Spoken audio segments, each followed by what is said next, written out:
এই কামানের এমন শব্দ ছিল যে 12 কিলোমিটারের আশেপাশে যদি কোনো গর্ভবতী নারী থাকতো তাদের গর্ভপাত হয়ে যেত এই কামানের শব্দে। এই কারণে এই কামানটার নাম রাখা হয়েছিল সে সময় বাচ্চাওয়ালি কামান। এবং দেখেন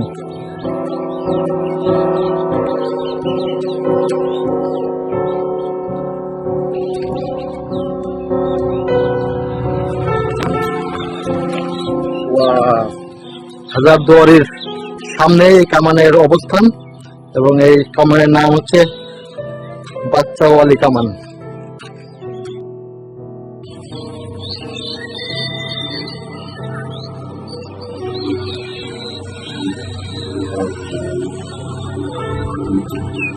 এটা হচ্ছে মদিনা।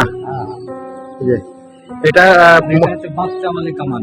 বাচ্চাওয়ালি কামান মানে এটা যখন মানে একটা দায়িত্ব তখন 12 কিলোমিটারের মধ্যে কোনো গর্ভবতী যারা কোনো মহিলা থাকলে তাদের মানে গর্ভপাত হয়ে যেত। এত শব্দ, এটা বিকট শব্দ, তার জন্য এটাকে বাচ্চাওয়ালি মানে কামান বলা হয়। আচ্ছা, আর এটা হচ্ছে পিছনে যেটা দেখতে পাচ্ছেন এটা হচ্ছে মদিনা। এই মদিনা থেকে মাটি এনে নবাব সিরাজউদ্দৌলা এটা বানাইছিল নিজের হাতে। এই কারণে এটা হচ্ছে মদিনা